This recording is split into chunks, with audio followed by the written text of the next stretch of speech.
probably need to come up. Well, there we go. I'll probably need to come off fishing back on. I'll try to catch you again, didn't work. Good evening, folks. Hope you're all enjoying the freezing cold. It was -7 in Scotland this morning. -7. -7? Aye, I had to take that off and wear that. You know what I mean? Don't like that. I didn't walk about like that, obviously, because that actually looks like a toupee gone wrong, doesn't it? Look, see? No? Aye.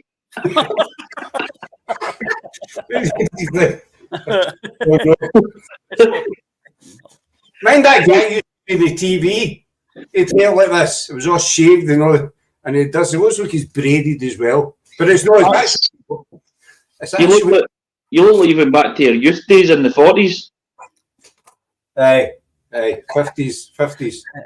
Probably I'll date again. Don't push me. I'll date a better one again. You know what I mean? Anyway, tonight we are joined by Charlie from Midnight Paranormal and the fat man from Glasgow. And I don't mean me, I mean him. Rigga. No, I need to apologise. There's an area, I'll show you again. I got a new toupee today, my friend, Mr. Thompson. He goes with that. And so I've been walking about all day like this. Mate, do you walk around town with that? Aye. Just don't sneeze. just glue the back part down, and when you're walking through fucking Edinburgh or Glasgow, mate. Aye, that's tough. Well, the bald guy used to be on the Gregor Fisher. Mind he used to do the bald guy. Aye, the wee strands. Aye. We get Rigga from Spig as well. And I thought I needed some eye candy on the panel tonight. So Dennis, I'm wearing an hoodie, and I'm also wearing a hat, yes. And I'm also wearing glasses. And that's where the description... And that's it, Dennis. That is it, Dennis. Maybe as the show goes on, I might lower the camera down for you. He's not going to tell you about his red wellies. You know what I mean? He's actually already there. So, today, it's been a wee while since we did the panel together because, quite frankly, I couldn't be annoyed.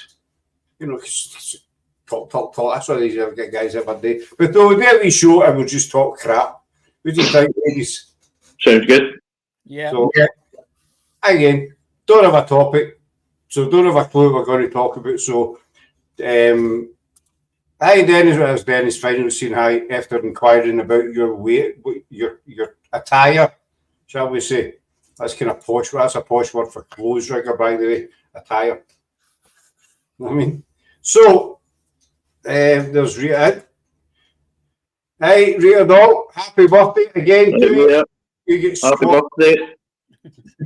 So nothing different. Now we could take offence at that, Eric, but well seen we don't take offence and we don't care. You know what I mean, man? But nothing different. Some shows we do have topics. You know. Do you? Wee voice in the background. You hear that wee voice of that? Do you? Wee magic voice. No. Yes. While you try to survive on that island. Aye, it's not very good, to be fair. Hey, Lauren Doll.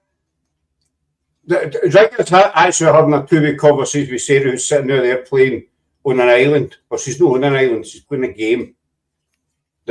She's not on an island. We love you too, young man. Don't ever forget it. Aye, so what was I saying? Weren't we saying anything, were we? No said it yet. No. Can we just slag Rigga on night for his hoodie and his hat? That's my English accent there. It's hoodie and his hat that he wearing. Go down shop, get bread. Go down shop with hoodie and hat on, get loaf of bread and currant buns. I mean, and there's Laura's servant, husband in, Craig. Craig, my main man. So, what have you been up to, ladies? What's happening? Who wants to go first? Take a pick. We'll let Rigga go first. All right. Obviously, team-wise, our first investigation's coming up this Saturday with Dark Nights Paranormal at Inverary Jail. I've been to it just as a day tour, but we're going to be obviously properly investigating it this weekend, so we're looking forward to that. Away for that, just the usual grinding, make the pennies, then dealing with the wee Ian that's not been keeping too well. So, and then also listening to Lindsay, which is always murder. Pretty much it. I bet she Lindsay's no in firing range. Definitely no. Aye, that's why I says he's not big and brave with zoo dealing, isn't he? I put a wee bell behind the living room door, so I know when it opens, the bell will ring. So that's when I know to be quiet. So you've got anything? You what? You've got anything? You kind of slag him. You've got one. I've got a new day as well, but I've not worked because the heating's been on most of the day because we were out again, forgot to turn it. 2 days in a row, we've been out and forgot to turn the heating off. So we come in here and it's like the Caribbean. I mean, so I'm actually just wearing a t-shirt and a thong and flip-flops. And my hat. Don't forget my hat. What colour? No flip-flops. No the flip-flops. What colour the thong? It's a kind of luminous pink. Nice. Um, I'm just about to get the bulk. your girls are doing great. Their poem, Rigga. And Laura, that was funny. I'm not actually... It's good info at night. Hope you're going live, but... Oh, right. Saturday, that's what he's talking about. Sometimes I get confused. It's not... Dennis, I'm not quite sure if... I know a lot of locations, some of them don't let you go live in it and stuff like that. I don't know. I do not have a clue if you can go live or whatever. It's not a thing that I've asked. But if we can, we will. I seem to remember a team. I seem to remember a team that did it not so long ago, and they went live, and they get tons of activity that you never saw. Then again, you've got I'd imagine they've probably got Wi-Fi and stuff like that because there's not much when you go live and you're losing signal. And as I always say, it just feels like it takes you away from the investigation because you're too busy trying to go live so folk can see and you can share the experience, but then you're kind of away from the investigation at the same time. So, but we'll try. We'll try, Dennis. Thanks for opening them up for a moan and groan. You're meant to be happy on here. I'm always moaning and groaning. So, what about you, Charlie? What's happening with your side of the... I was going to say side of the globe. It's the side of the country. Well, we had our first investigation last night at East Drive. That was all right, quite interesting. Then this Saturday we've got a place in Winsford.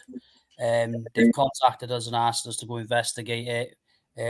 They've allowed us to go in for free because they want to see what's going on, which I thought was quite credible. To be fair, that she's asked us to go free because she wants to know what's going on in her location. But yeah, it's been a bit hectic with work. And then again in April, we got our event coming up at Chirk Mill, Paranormal. So that should be interesting. But other than that, mate, just the same, looking after the kids, school, work, just everyday life. Sorry, a couple of boring things.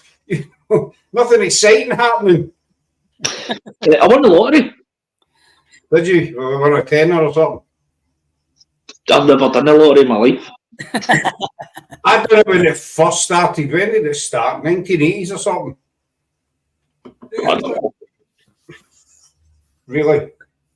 Do you want to be part of the show or not? I'm just a bystander, sorry. That's me stamping my authority there, by the way. So, you wait till you know that live. I'll know here for you in about 2 weeks. At least we know if Scott goes off screen, we know why. No, I'm fine most of these days, so you're fine. He'll try and blame on a spider or something. Yeah. Running up camera, it was a spider. No, I'm not like you. I don't run a mile for a midget. You know what I'm saying? Yeah. We've not been doing much, have we? Not really. No. Got a couple of lives. We're up in Glasgow today with Paulina from Poland. She's over for Poland. Done some lives, but we had to cut it short because my blooming tyre pressure warning came up in the car.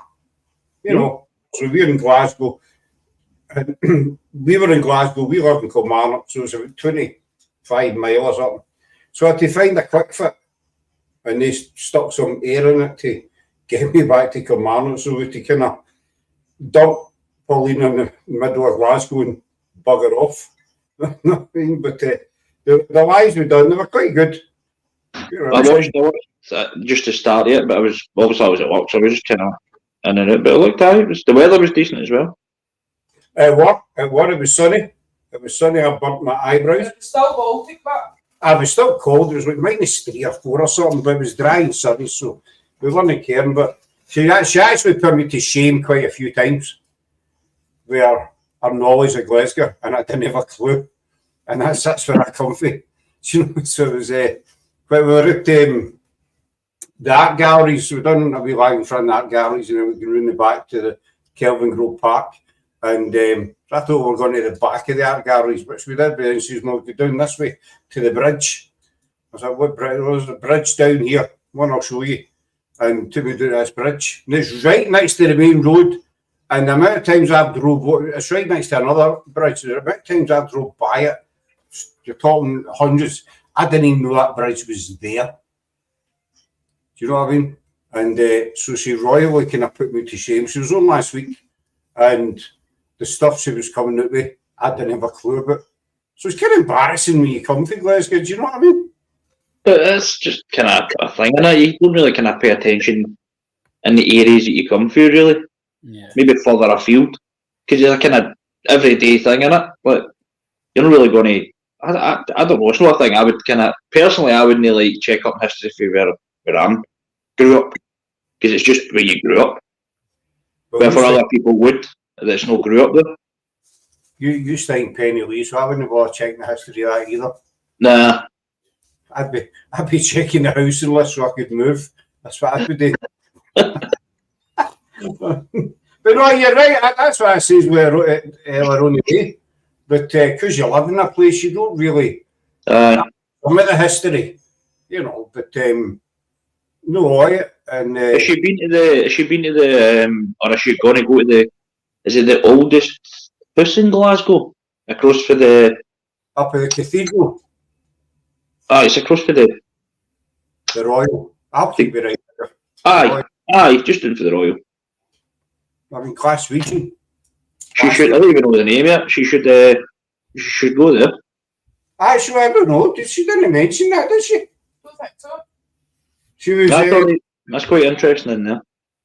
She got here yesterday, and we dropped her off in the town, and so she was mailing me yesterday afternoon last night saying, you know, I'm up at Buchanan Street, I'm out at Kelvin Grove, I'm down at Duke Street. She was like that.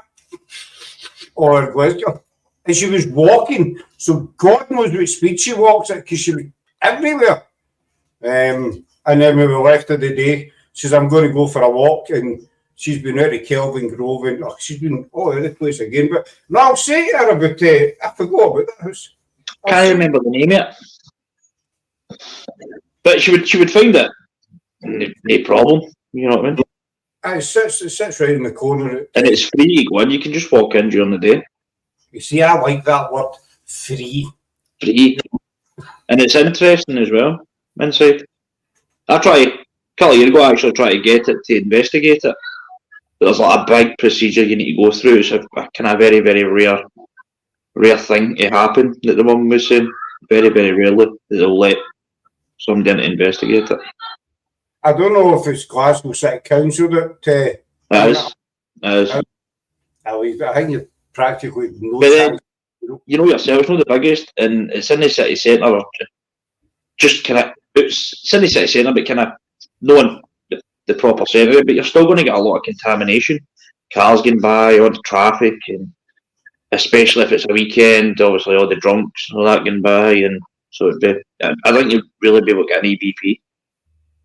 Yeah, I know you lose a buses and that get up to Spring, but Charlie was lost. He doesn't really have a clue what we're talking about. Right? No, but you're just talking about Glasgow. That's all I needed. Just keep nodding, Charlie. Yeah, I'll just sit here nicely. The reason we're all wearing hats, by the way, I didn't have a hat on, but then these two turned up with hats on. So I thought, well, I might as well join in the party. And so it's kind of hat party. But Charlie was at East Drive last night. So we want to hear about your adventures at East Drive, if any. It was all right. Like I was saying to Rigga before we went live, second time I've been there. The first time I went, I was really, really skeptical. Like everybody else, some people think it's really active. Some people think it's a farce, and it's a money making house, which no doubt it is. But the first time we went, we caught an EVP of a man saying, "I'm here." And then we went last night, and obviously we split up into two groups. And we were upstairs in the main bedroom, and we had to kind of provoke to get whatever's there to try and come through. We tried all different ways of being nice and polite and respectful and stuff, and it wouldn't work. And then whenever we started to pick up, like, is this Fred?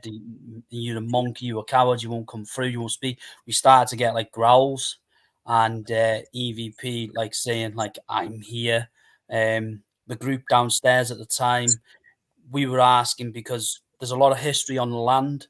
There was battles taking place between the royals, Oliver Cromwell and that, and also there used to be a gallows, so they say, that used to be on that land, and hangings used to take place. They used to fetch people from the other side of Yorkshire and fetch them over and for crimes and hang them. Some innocent were hung. So we asked the question whether it was the land or the house, and it come through saying the gallows. So to us, that kind of indicated that it's more the land that's haunted and whatever's there. So I said the question would be interesting to see whether any other houses around that estate or in that area actually get an activity. If it is the land, because of the battles that took place there, there's quite a few battles in that area. So it would have been interesting to see. But other than that, mate, when we had the EVPs, it was just, that was pretty much it. There was no really significant, like, full-on evidence of poltergeist activity like they claim, or anything like that. A couple of K2 hits, which was quite interesting. But it was just nice to be out and about again. Do you know what I mean? Even if we didn't get as much activity, just joining up with friends and that. Roxanne had a weird one. She was sleeping on the sofa, and I was sleeping on what they call Fred's chair. The people say they get drained. I never felt nothing in it, like. And Roxanne woke up and screamed my name. She had a nightmare. And then when I spoke to her, like when we woke up in the morning, she said she was having nightmares all through the night. And at one stage, she said in a dream, she looked at me in the chair, and I was like smiling at her like a psychopath. And like she asked me whether I was okay, and I just kept going. Just. She said she couldn't explain it. She didn't even want to look at me in the night. She had to turn over.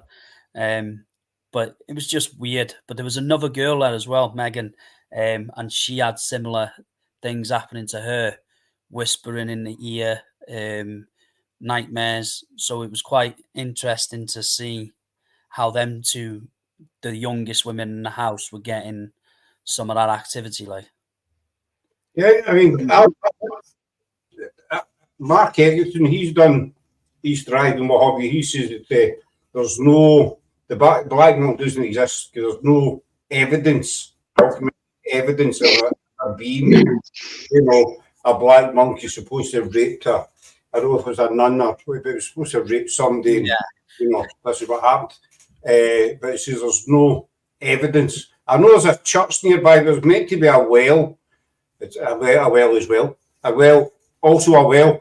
But it says there's no any well there. Nobody's ever found it. There's no, I think the story was there was a well in the front room underneath. But I think that story, that many people have been there over the years, mate, that it's just story after story. It's built Chinese whispers, and it gets, you know what I mean?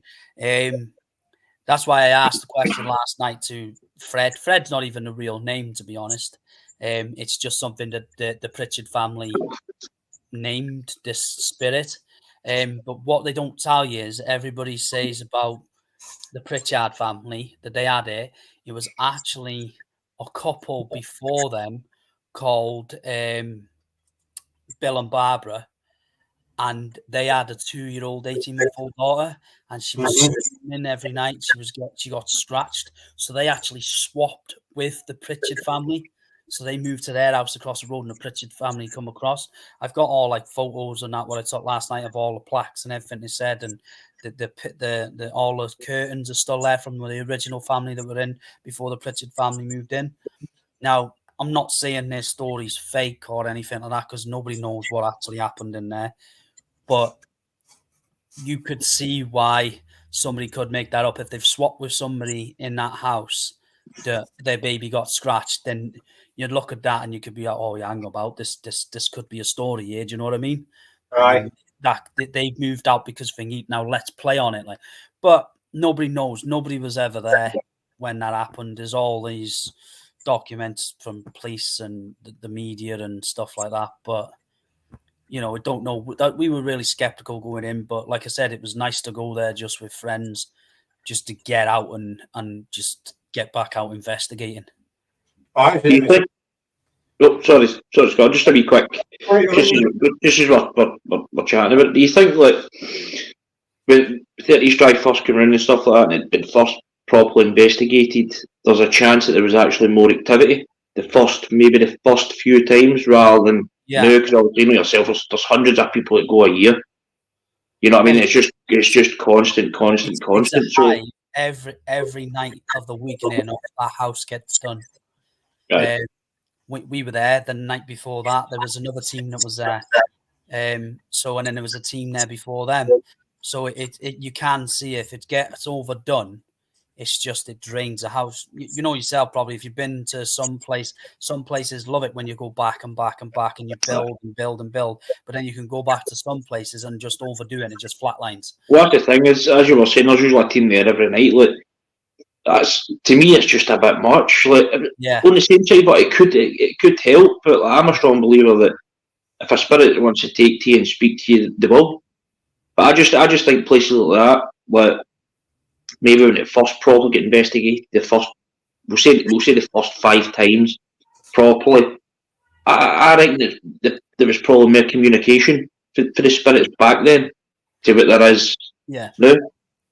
Because it was new to them, you know what I mean? It was like, oh, hold on, wait a minute. You go back to that era, it was more like they say about the monks and that. It would have been more of a Latin language. Mm-hmm. So it would you would have that type of language barrier. So how do we even know what we're saying or etc. But there was a woman who was there with us, Nicola, and she caught an EVP.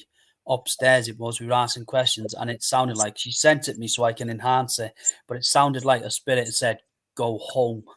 It was kind of like ironic as if say, yeah, come on mate, we've had enough, get out, you know what I mean? But it didn't sound aggressive, it didn't sound violent or anything like that. It was just it could have been anything, basically go home, I'm not going to entertain you the night, so just go home. Yeah. Do you know what I mean? So we've been asked to go back in January. So I think we probably will do it one more last time just to see if we build on anything. But I do think that house is mainly, if you're going to capture something, it's possibly EVPs, which yourselves, they're like great captures, aren't they? When you get them from a place, it's like, wouldn't say concrete evidence, but it's more of a factual evidence. The thing is, as you were saying that before we come on, if you're getting back, maybe this time with less people as well. Maybe it's not the fact that it's the people; it's just sometimes depending on the size of location, there might just be too many. Yeah. Know that they're maybe not the case of they're talking and stuff like that. Just too much energy, too much this, too much that. Different characters. And it's harder to maintain the investigation if there's too many as well. Right. Yeah. I mean, Charlie, look at when we did the Ivy House. I don't know how many was there. Yeah, the Ivy House. Yeah, I think there was too many of us there, wasn't there? How many was there? I think there was 8 for your side. There were 8 for your side, you and Rox. There was me, Rox, and Gary. yours, Roisin, your friend. So yeah, there was at least about 13, 14 of us there. And that's a small house, do you know what I mean? So it's hard to distinguish what's paranormal and what's not. Because even though if notice yet when there's a lot of people, there might be 4 people, and if you're in a place like that and you walk across a floorboard, it might not necessarily make a noise at that time. No. You know what I mean? It might take 5, 10, 15, 20 minutes to start settling back in. And then that's when you hear it and you might think, oh, there's footsteps. You know what I mean? But it turns out that there's been somebody, and then if there is too many people, you don't know who's where and things like that. But we've all experienced it as well. When there is too many, it's still a good night. Obviously, it's still a good. It's just we have a massive laugh. Like, you know, we the group of friends that we tend to try and have. We'll order a takeaway. You know, we'll have a laugh. We'll have a chit chat, and we tend to talk more about stuff that's going on day to day or our experiences more than trying to like investigate. And then when we get down to it, we get down to it. Like, but no, it was an interesting night. Like, so, see how when you were saying order a takeaway, can you get it delivered to East Drive? Yes. What's the delivery driver like when he appears?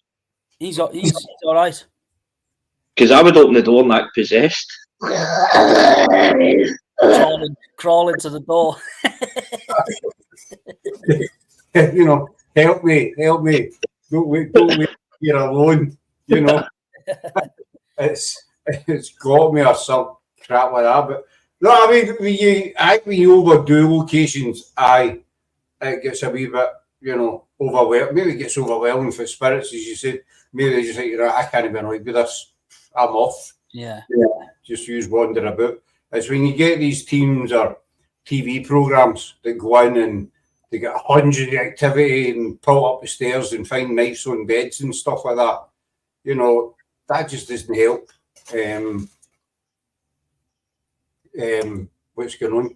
It was good that we were able to debunk a lot last night. Car going past lights would cast shadow of anyone in kitchen onto glass door of living room. Exactly. That's a big thing. Debunk it. You know, there's people out there that they're just on the paranormal wagon 24 hours a day. Everything's a sparrow farts and paranormal. Aye, debunking. It's a must.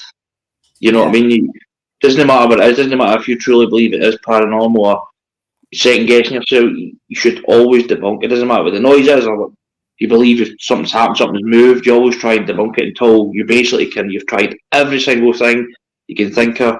It's not to say necessarily it's paranormal. There might just be something there that you've not thought of trying to debunk it. You just missed it. But that's the important part of it. Scott said if you never debunked it and you were 100% believer, then basically everything would be paranormal, wouldn't it? It would.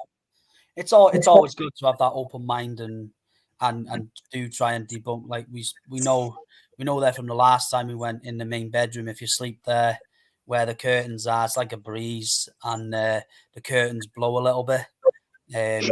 So we know instantly, you know, that's not a spirit moving it. That's just, you know, breeze coming through the window.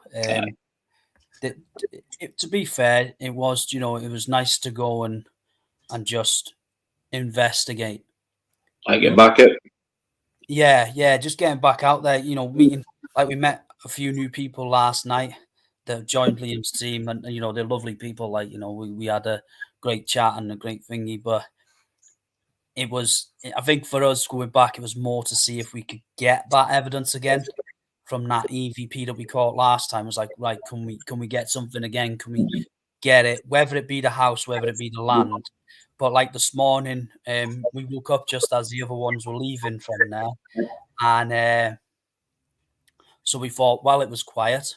Me and Roxanne were in the house on our own. We went and done a little session. Now look at Scott's smile on his face then.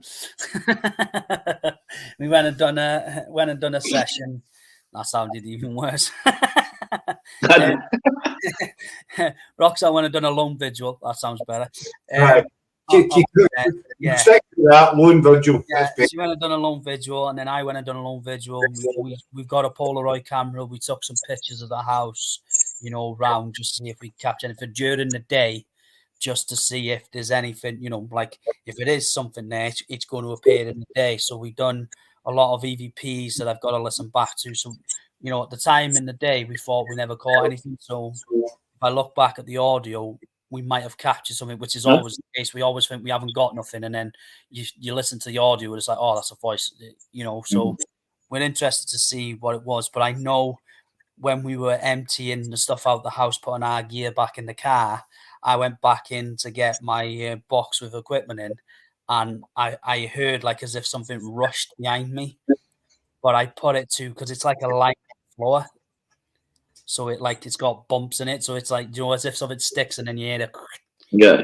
It was like that. So I just put it down to my footsteps, flattened it, then it's rose. Like, you know what I mean? Yeah. So, but no, if you're going to do it, it's one to get off your bucket list. You could go there, you've been it, you have your own opinion on it, your own thoughts, and then you take it. Because I always say when people say, oh, it's not active, or it is active, you don't know until you go yourself. There you go. That's it. You go yourself and you do it. Like, you know, it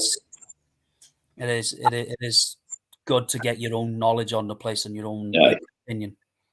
I'd like to. We had a chance to do it about 2 years ago. GSI phoned me on the Monday. They were doing it for a Paraflix thing on the Wednesday, and John said, you know, you come down to East Driveways.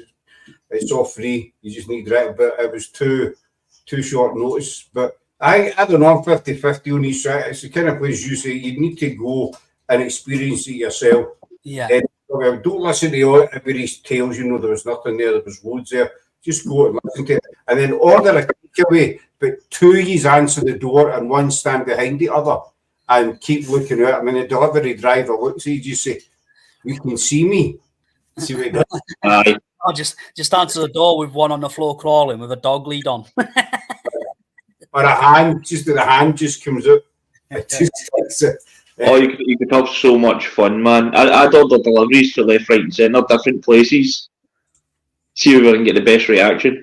I think it'd be fun, but we'd like to do it.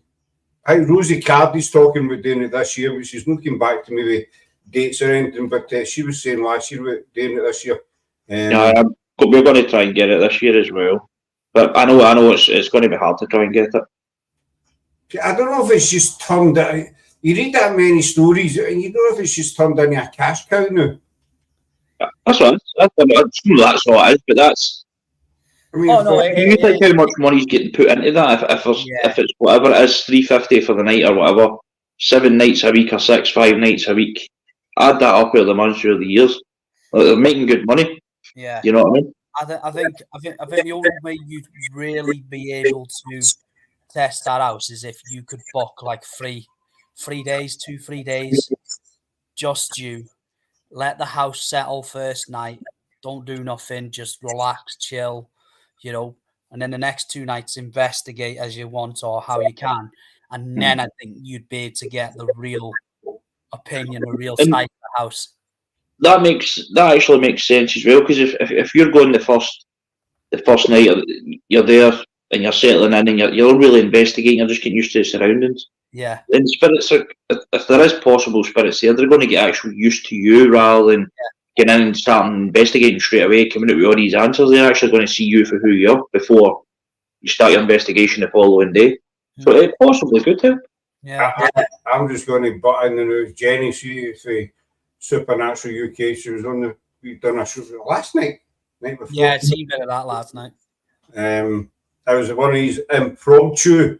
There's a posh word, impromptu. Rigga, that means unscheduled. That means you didn't plan it. That was me told you that word. What? Not one. Not worried. But she's writing the Vampire Diaries and Supernatural, and she'll show me daggers. You've seen the show. And now she's watching Love Island. You know what I'm saying? That says it all. I love Love Island. Love Island, a brilliant show. Sometimes in life you just don't admit, but I hope you enjoy it. I'll talk. You drop me a mail later on and give me your professional opinion on love. That's when all the plastic people go and fall in love, isn't it? Aye. Oh, that's where Sarah is. Sarah's on the island in that game. Aye, she's finding her way. She's actually like, no, she's stuck in. No, indeed. She's stuck up to her backside in sand. No, You know, indeed. I do like your tattoos. You get tattoos done of 2 stars from Supernatural. I can't remember their names, but I know she got their initials, and she's a fit. And she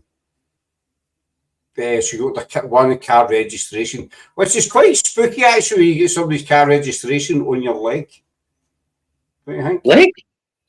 I ordered the both of me a leg. Never mind Not really. a car registration. I was just got a pentagram, and Jerry, put it in the chat where you go, because I can't describe it. I'm hopeless. Like a Reggie plate, a car registration plate. Aye, some of that. I don't get me wrong, it looks good. You know, the way the guy or the girl, whoever, the way it's been done, you know, and it's a thing, you know. But I've got knots and crosses on Mars. you do know this is a family show, aye? Even though it's after the 9 o'clock watershed. I said, ask my donkey. Why would you tattoo your donkey? And that sounds so wrong, doesn't it? I was just thinking about tattooing my donkey. You know what I mean? That's how it was. It's what? That kind of does sound worse than that. I don't know if that's even legal or not to tattoo a donkey. I don't know what the police would make of that one. But put me up what I was saying. Aye, East Drive. So I don't know. It's the kind of place you need to go and experience, I think, for yourself. And then there you go. I've got the Demon Star, what protects you from them. Then I've got SW, so Sam Winchester, and then Dean's number plate. That would be a good live for you to do, Scott. Show me your tattoos. A bit of a weird one. Oh, you just said this is a family show. Well, all my tattoos are above the waist, thankfully. You know, they're all above the waist and showable places, shall we say? I'll think about that one, Jenny. Thanks for the suggestion, though. Maybe do that. Shows your tattoos. I'm not going to have to get it. Come on, your screen's not big. My tattoos are horrendous, man. I've only got one professional tattoo. That is it. The rest of them is just drunken nights. I've got crazy tattoos. Yeah. Mind that program used to be on. I think it was American. Which hold up. The Shine. I've seen The Shine there. You see The Shine? Aye, Jesus. Do you see the sunburn? That's what Glasgow today. I mean, there used to be a program on telly that it was a tattoo shop that repaired bad tattoos. Aye. Tattoo fixers. Aye. Tattoo fixers. And some of the tattoos folk used to get in with, you think, what were you thinking? Yeah. You know, were you even conscious at the time that this was done to you? You know, just, I mean, let's face it, it's there for life unless you get it covered up. You know, I had a cover up done on that hand, and he made an arse. He actually made I was showing this to Jenny actually the other night. It's a Ferrari horse, but it used to it's Mex's name that was underneath it. But so after I get him, I noticed that the horse has got a square backside. You know, see that? It's got a square backside. So, and the Ferrari horse doesn't get a square butt. It's got plump butt, you know. And so it screwed that up. But however, and we're getting away off topic. Not that we had a topic to start with, because this is what happens when you do a topic. You always go off topic. So you have a topic, and then you kind of go off topic. But aye, I think he's I think Most Haunted done a lot of damage. Now, No. apologise to any Most Haunted fans out there. You know, we all have our burdens to bear, basically. I looked pretty deep into that footage. Also, what's his name? Is it Carl? I don't know. That's a thing we can't say. Carl. I don't know. So you've been Scottish, you just can't say it. And with the rope, Yeah. and he. Well, I looked into it. Now I didn't know this until I started digging a bit deep. So see, like clothing, there is no such thing as black clothing. You don't get pure black clothing, right? So I'm just going. This is me getting into the night vision. So when your night vision, that's how your black shows up as white because you don't get black clothing. The only thing that will show up black is tripods, hard plastics, wires, cables, right? So when it showed you that footage and you see it in night vision, when they're saying to get pulled up the stairs, and he was saying it was like was it a cable that was wrapped around his waist or whatever it was, and that's what caught him. Now that cable would have showed up black because obviously it's got a black casing around it, but it shows up white, which represents it's a rope.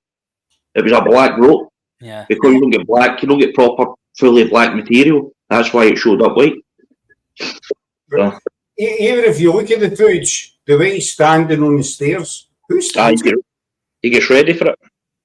You know, he's standing up, but he's crouched down, his arms in the back. That's what I'm saying. See if you're out and you put your night vision on your camera and you just get a camera wire or a USB cable and put it in front of night vision, it will show up black because it's not material. It's not a cloth or anything like that. It's whatever it is, a hard plastic or rubber or whatever. It will show up black. But when you look back at the footage, in Most Haunted, when he gets dragged up, pulled up the stairs, and you see the rope, you see the white rhythm. That's material. It's not a wire. He said it was a wire for the camera that get caught on him and stuff like that. But it's material. Did you see the footage where he throws a knife on the bed? Aye. Yep. I mean, that was so obvious, you know. You can clearly see he's got something up his sleeve. I don't think he was aware that somebody behind him was filming at the time. There was, did you see the one where he was whistling? I don't know if it was in 30 East Drive or whatever it was, but he was in a room and then the whistling was coming. It was only him in this room. You can see him, but see when the whistling is happening, he's turning his back and then he's whistling. So folk are like, there's whistling. It's coming through that room where he is. And then the whistling would stop, he would face the camera again. And then he would turn away and then turn back. I used to like, you see when it first came out years and years, I used to like, and I believe that, same as a lot of other, I did actually believe it. And then as we start to watch it back and back, I think that's a load of crap. That's the thing, but it's a shame, but because they probably genuinely were interested in it. You know what I mean? They wanted to find answers. They were genuinely interested and passionate. Then obviously they've got the contract and stuff like that. And then there's certain things that they need to do. They need to put some entertainment in it. They need to get highlights made up. They need to come up with ideas, and then that's when it just goes. And then that's when they see the money signs. But they were probably genuinely, like most people, interested in it. Well, one of the most memorable ones for me, I think it's because we've covered it quite a few times, was when they done the Halloween special at Pendle. I don't know if you've watched that one or not. They were at Tyndale Farm, and they were in the basement, and Derek, you know, God rest him, but he was saying that there was 3 witches there, and the rest of them were coming. So they're coming over. They're on their way over. There's going to be trouble, and he used to, you know, sacrifice babies and that in here. That's what they did. Blah, blah, blah. Tyndale Farm didn't exist back in 1612. See, sorry. Don't interrupt me, Rick. That's Apologies. Pause a minute there, though. Give him an inch of string and he takes a metre of rope. Once I get going, I get going. Oh, he does. You might go investigate. He never shuts the hell up. Oh, even whenever he buggers up, he's still talking. He just realises he's standing there himself. He's that busy. Yeah. Do you know what I mean? We're all away. We're halfway up the motorway. And he's still with that lie, but blah, blah, blah. You know, where's Rigga? You know, oh, he's back. I just leave him. He's happy. He's all right. Just leave him. He nearly did it again, didn't he? He nearly interrupted me again. Thin ice, boy. Thin ice, that's all I can say. I'm sorry. Chips and rice, Joyce. Chips and rice. Know what I mean? Everybody does it. You need what's better, dog, to understand that one. Chips and rice. I would tell you that's what always puzzled me. How did they get away with the Tyndale Farm? But because that was just a field in the 1600s. You know, Tyndale Farm had nothing whatsoever to do with the Pendle Witch story, trials, whatever you want to call it. But they're starting, this is where they kill babies and that, and people are believing this crud. Do you know what I mean? Right now, Rigga, you can speak now. Carry on. Well, just as you're on the note, Derek Acora, when I was watching into the Most Haunted stuff and finding out, obviously, how really bad it was, folks started clicking on. But I'm pretty sure at one point, Derek Acora, I think it might have been his wife or whatever it was, but he got caught. What he done was, he would say to his wife where he was and stuff like that, and she was feeding him information through the phone or whatever it was.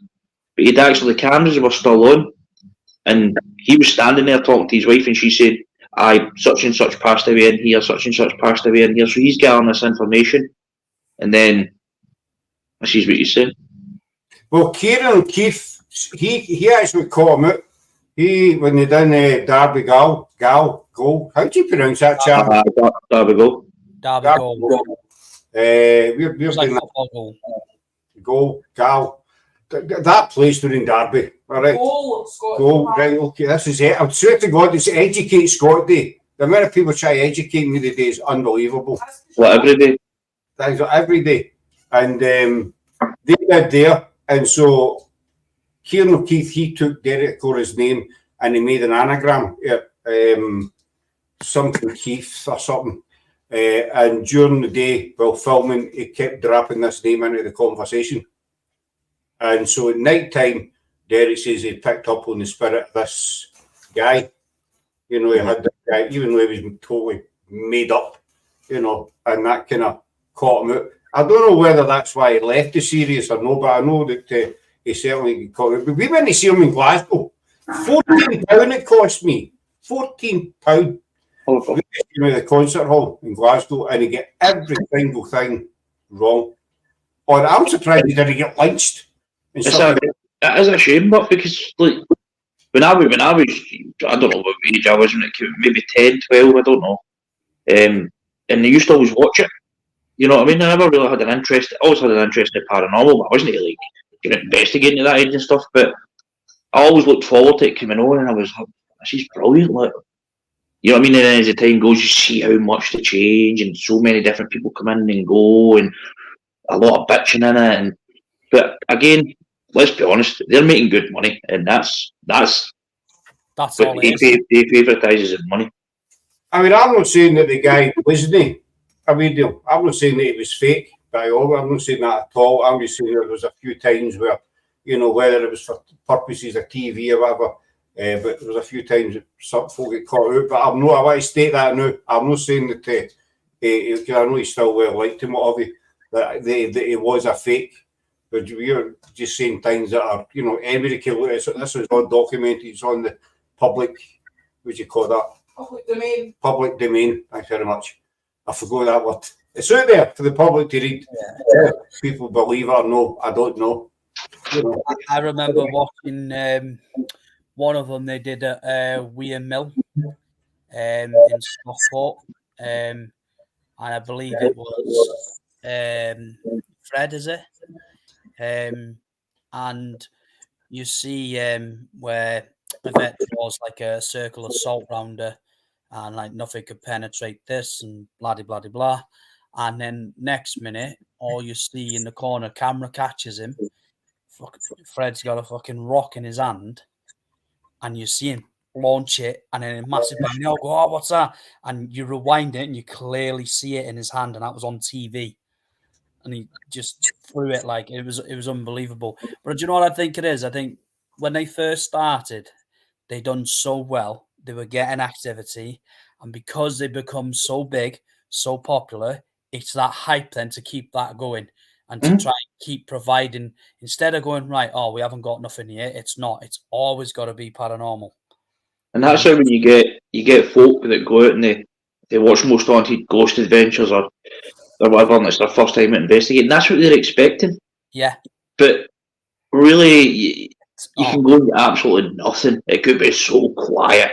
Yeah. You know what I mean? And you're thinking, and then kind of starts getting, you're thinking, what do we try? What do we try? What do we ask? What do we ask? And you're getting absolutely nothing. And then you might just get that wee spike in the K2 that you got the other night, and you're thinking yes, and then it just goes quiet again. Yeah. But that's real investigation. It's none of this, but they get. I think people don't realise it's the smallest piece of evidence you get that'll make a cracking night. Mhm. You expect big things fly in, and it just doesn't happen. I've said this in many a time, you know, so people who expect their headstones flying about or, you know, ghosts floating above their head or whatever. But you can have a reaction on a K2 meter to one question, just one question, and you can get an intelligent response. That's a result. And that could make your night. Ideally, you get a lot more, but you know, even if you get that flicker of the meter when you ask for it, then something's made that meter flicker. Someone's made that meter flicker, and that's a result. I mean, with these teams that, you know, they start off genuine, and you know, as time goes on, they get, you know, more ambitious, and they start faking crap. Then you get the other side of the coin, where you get new teams that go pelt, you know, and invent stuff for day one to get yourself up there. You know, I mean, could be anything for a woman. You know, you've seen a woman through a door with a ponytail and a torch. You know what I'm saying, Rigga? Stuff like that. You know, That was debunked. I swear to God, that was debunked. And I've seen that footage. That was debunked in less than 6 seconds. Less than 6 seconds. or As soon as I some, seen it, bang, that was debunked. some Japanese or German pilot that crashed, you know, 60 years ago in a field, and he's still kicking about there. You know, or they've picked up. No, crashed into a mountain at 600 mile an hour in a plane and survived. Survived 600 mile an hour, or how quick a jet goes, I don't know. It probably goes more than 600 mile an hour, I don't know. But into a mountain head on, and survived, but lying there and then passed away after a few hours. The funniest one I've seen was this team done a castle very nearby us, I might say. Very nearby us. It was not so much as a castle anymore. I think it was a couple of brick walls, whatever. It ties to, very, very small ties to William Wallace. You know, I visited a couple of times, but it's nothing major. But this team did it, and they picked up William Wallace. But they also got his horse. His horse came along as well to say hello. Imagine the big man himself, you know, Big Will Wallace, came along that stormy, dark night to that field. He says, we can hear a horse. You're in the middle of a farm. Of course you can hear a horse. You know, they picked up William Wallace's horse as well. And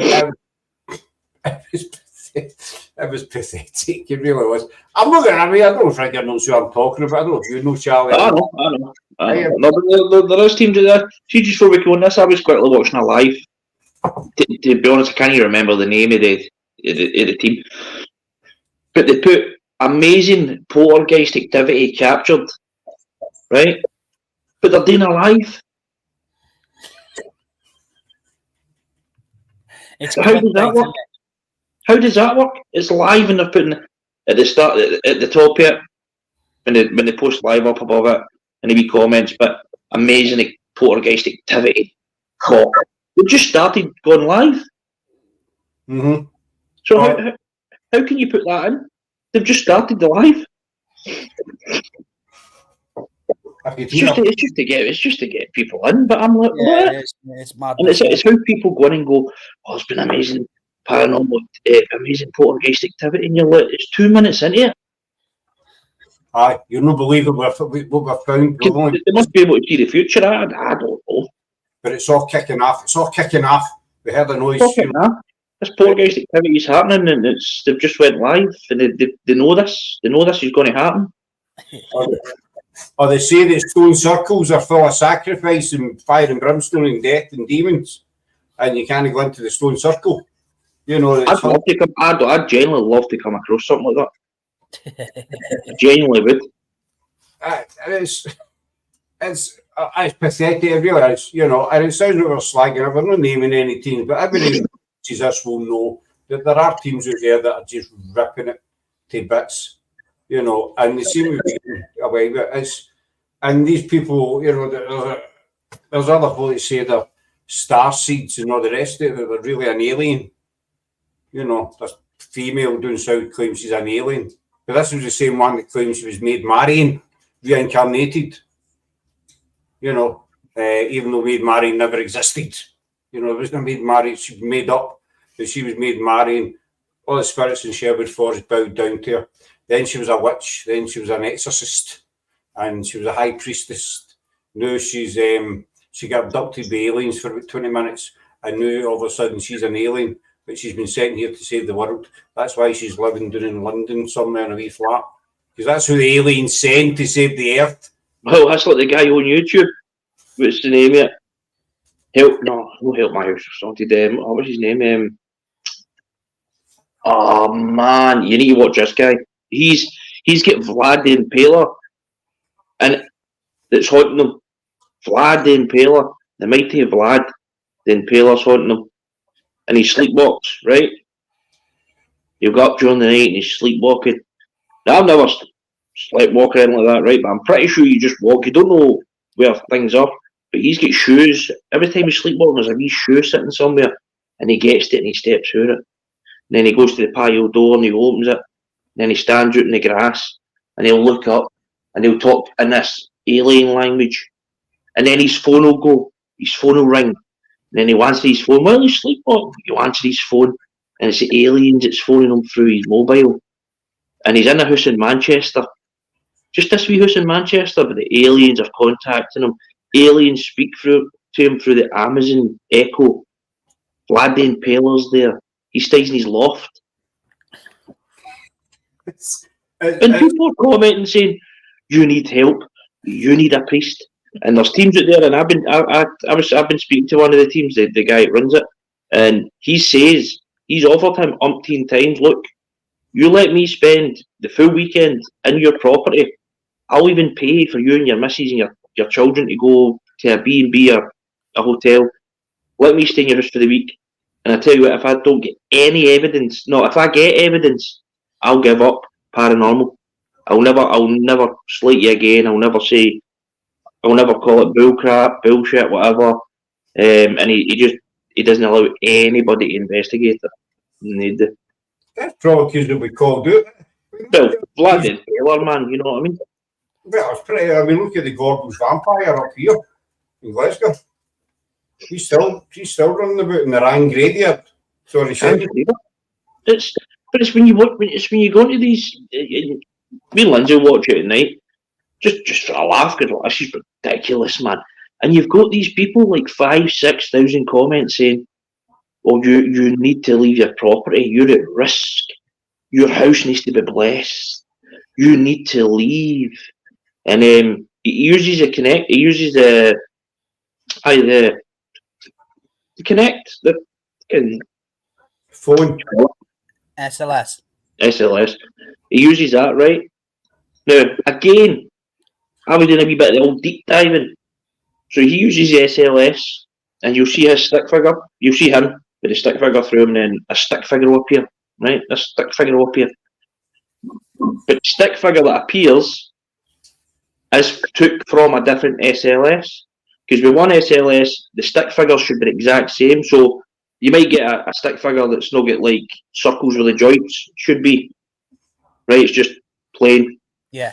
But so you'll see him plain, and then you'll see 2, 3, 4 other stick figures that will appear with circles where the joints are, because he's edited them in, because the Connect can't focus in like that. It'll only focus in on the one marking. Yeah.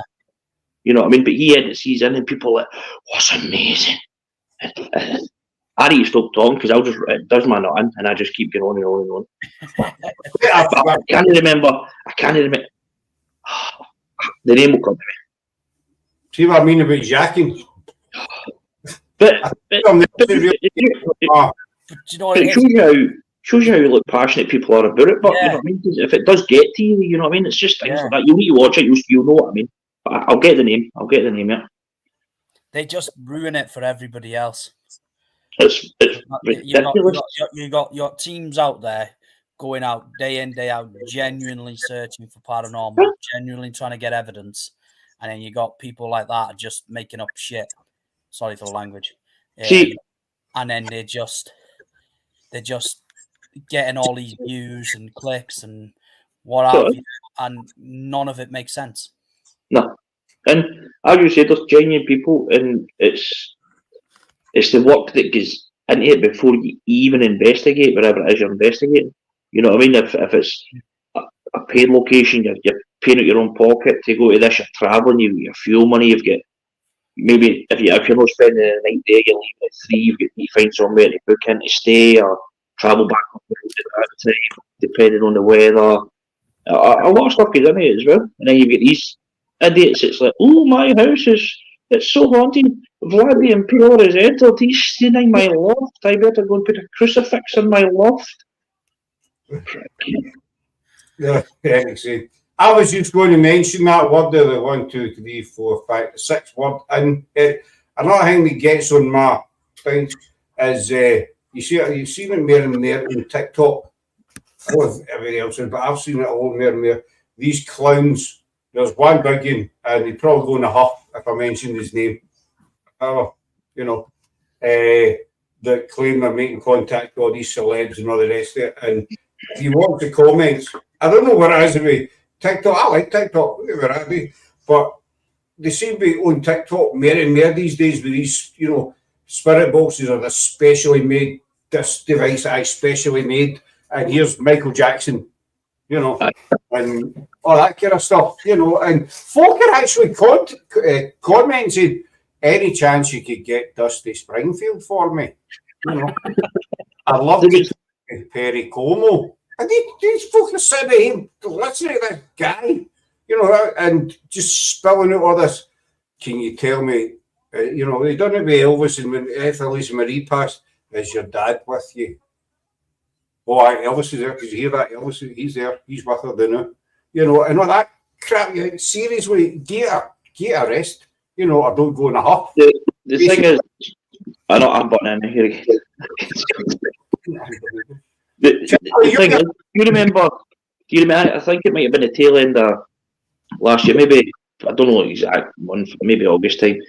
There was the woman down in England, and she'd went missing. She'd left her house and she got found in the canal or whatever it was. She had wee kids. Yeah. And there was a guy, I don't know who it was, maybe the same guy, I don't know if it was TikTok or YouTube or whatever. But the day that they found that woman's body, he brought a box out, and she came through, and he's chatting to her, right? Now, bear in mind, she's got wee kids, a family. They've just found out that they've lost their mum, their wife, their daughter, whoever it was to them, and stuff like that. And they might come across this footage of this guy saying, I can't remember the lassie's name, this guy saying, oh, she came through, I'm speaking to her here. And they've just found her body. They've just found it, and he's communicating with this lassie. And you imagine the pain that these people would have if they came across that footage on TikTok, these wee kids. And there's this guy here speaking to their mum that's just been found dead, you know what I mean? It's disrespectful. I know the woman, we were talking about the other, I know the woman you're talking about, that was a weird one, that one, it just seemed to disappear. The whole thing. The funny thing is, that woman disappeared and they found her belongings, didn't they, on the bench? Yep. So there's a guy from Wrexham. The same has happened to him. His shoes, stuff were found near a bankment. Yeah. And then there's another girl that's gone missing, and they're thinking the same as her, but it's the same type of occurrence that's happening. Shoes and stuff are left. Just left. They're found drowned in the water. But this is the bit, I'm the expert on the case I enter. I'm just going to what I've read. This is that the river was about 2 foot deep. So there's no way somebody would drown in that. Even if you couldn't swim, you can stand up. 2 foot, I don't know about that. So you easily stand up. So it makes a difference if you could swim or, whatever. But no, it's Eric says, he's asking if we talk about, going the huff. Yep. It's just disrespectful. I've seen him and all, and he's on and he's got this wonder box or something, whatever it is he calls whatever it is, and it's like everybody's coming through. Robin Williams never long passed away and he's coming through. But fair enough, we see Robin Williams as a celebrity, but Robin Williams has still got family members. You know what I mean? He's still a husband and a father. Right. You know, I don't know if his parents are still alive or not, but you know, he's still a full family. And they're only human. There's going to be days where they'll probably go to YouTube and have a YouTube day, and then next minute they're coming across this, and it's like, who is this? That's basically disrespecting my son and us. Yeah. He's going through. It's a horrible thing. I can only imagine how you would feel if you were to come across somebody like that. It was the same with Matthew Perry. A couple of days after, you know, we were waiting on it. So somebody's got to, and sure enough, 2 or 3 days after he passed, you know, somebody was on the bandwagon. I've got Matthew Perry here. He's telling me what happened. You know, YouTube's a good thing. It is. It's a good thing. You can learn a lot off YouTube, but it's also, it can be quite nasty and all as well. Yeah. That's the downside of YouTube. These days, they'll come up with anything at all, especially in the paranormal, just to get the views, get the likes, comments, or whatever it is to get that. They don't care how they go about it, as long as they're getting that pay package at the month or whenever it is to get it. I don't know. That's all they care about. They don't care if they're disrespecting or whatever. You know what I mean? Being abusive and stuff like that. As long as they get the views, and that's why these people do it. They don't care. As I say, we see these people as celebrities. You know what I mean? They're celebrities, but a lot of folk forget that they were just human. Yeah. You know what I mean? They were like us. They had their own interest. Might have been interested in YouTube. For instance, Robin Williams, because I brought his name up, and he done it when he never long passed away. Like, who's to say that one of his family members don't go, do you know what, I'm going to take my mind off things here. My dad or whatever passed away or whatever, I'm going to go to YouTube just to take my mind. Bang, next minute this idiot pops up and he's like, oh, I've got Robin Williams coming through my wonder box here. You know what I mean? It's horrible. I mean, you know, the parcel, leaving the layer, if they want to get in contact in the will, just, you know, I was saying that, but we go investigate. I mean, that's what all these people state. That's how we never ever state that anything's paranormal, because you can't prove it. No. You know, doesn't matter. You spend 100, you know, 1,000. You're never going to prove it's paranormal. So we just say unexplained. But you get these cabbages out there that will say this is paranormal and this is paranormal and that's paranormal. No, it's not. It's just something that you cannot explain. You know, that's the way I look at it. I might be wrong. I don't know, but that's the way we look at it. But it's like you could go out for the day, right? I'll say an old castle ruin, right? You're out for the day. There's a bit of wood that sits there. It's been there for years. It hits off the wall every so often with the wind. But you're there during the day. You're not there investigating. You're not interested in it. That's never going to pay attention. You're never going to pay attention to that. But yet, if you go back there and you're interested in investigating, that bit of wood might still be there, and it starts making that noise. Although it's been making that noise for years, and you've been there during the day, and it's been making that noise, but you've just never paid attention. But because you're in that zone investigating, there's people that would say, "Oh, that's paranormal. That wood shouldn't be moving," but yet it's been moving for years. It's just because you've never paid attention to it. Aye. People forget that paranormal just means exactly. I mean, we've all had things happen to us that we can't explain. You know, where it's heard something. I mean, what we were doing at Lockdown Castle, Rigga knows where that is. And I went for a wee wander around the castle, and I was standing taking pictures, and the grass was about knee high at that time. And I was there myself, you know, seeing the way around the car park. And so I was standing on a bit of grass, nobody else around me, but I heard footsteps behind me, and I actually turned around and says, "Oh, sorry," because I thought somebody was walking by. There was nobody there. But I know that I heard the footsteps, you know, and I heard the grass moving. And was that paranormal? I don't know. Maybe. You know, maybe it was a spirit walking by. Who knows? But, you know, we all hear things and see things that we just can't explain. But it's when these clowns are, this is that and this is that, you think, no, it's not. You know, just it's no pattern. Just you can't explain what it is. You know, it really gets on my. Again, there's probably things that happen on a day-to-day basis that you can't explain. It's just the fact that you've never recognised it, you've never noticed. You know what I mean? There's something that's maybe happening. If you want to notice it, you're like, how did that happen? But it probably has. We've just never noticed it because we're not paying attention. We're not in that. We've not got the paranormal brain on at that time. We're just in our day-to-day thing, and something's happened that's been strange or you can't explain, but you've just never noticed it. It probably happens day-to-day. It's happened to me a few times when I've happened to catch myself in the mirror, and I think, No, I said unexplainable, no sick. still got it, still smoking, and then I'll carry on. No, Putting your wee wiggling.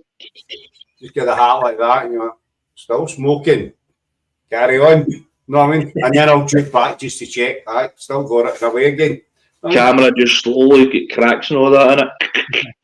You know what I look like? Actually, I'll just remind myself what I look like. See these films you see, you know, the 14th, 15th century monks. Remember them? Like Spanish Inquisition, all that kind of stuff. You know, they're staying in a monastery up in the Albanian hills or something like that. See if that was a bit longer to know who you would look like. Is it Garth for Wayne's World? Who? Garth. You ever seen Wayne's World? A long time ago. Aye, Garth, the one with the long blonde hair. Does that look like long blonde hair to you? Well, that's what I'm saying. If it was longer, it's not blonde, but it's a kind of that colour. If it was longer, that's who you would pass. I would tell actually hair as well. But I think it look like one of the monks, you know, that society forgot in the Albanian hills, and every day they're out with that, you know, Brother Josephine or something like that. So I'm going to get a date. It's actually too warm to wear it. I think I'll stick to that. So we're just talking crap tonight, actually. Well, a couple of serious bits there, was it not? What was that all about? Yes. But I thought, you know, talk about paranormal, and that remind me of something. Rigga's growing his hair again. I am. So take the hat off and let's see the progress here. Oh, it's not growing much longer yet. Where is it? I'm growing it. I'm growing it back. You do know it's going to take quite a few months. Charlie said, forget about Charlie. I bet. I mean, you get that's why you get the rudeness. You get the grandpa look. Yeah. So good. You should play a game. Aye, but Scott doesn't need that hairstyle to have the grandpa look. True. Seriously, do you want me to turn your game off? No, just restarted it. Yeah, I'll turn it off. No, I don't. Mm-hmm. So you were on the island to restart it to go back on the island? No, I'm back to playing Hogwarts Legacy. All right. She bought Hogwarts Legacy. £75. No, I mean, £75 for this game. And it took about 2 weeks. I nearly swallowed my cup when she told me. 2 weeks it took to do it. And granted, I've helped her a wee bit with my Is she happy? Is she happy? But, you know, I've helped her a few times with my Do you get peace and quiet? He just keeps interrupting, doesn't he? You've got to be gone. I know, it was that look that did it, wasn't it? Always.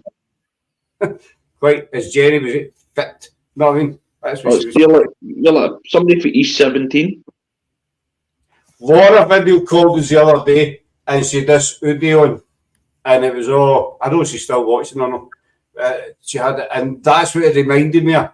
See that we had the E17 with all the white polar bears and all that. Like, stay now. Let's sing it, please do not sing. Go away. I could just go at that. And just you know. I never thought of doing that. I never think of doing that. You're muted. He's not muted now, he's at it. He's not muted. Huh? He's at it. He's muted himself, I bet you. You're muted yourself.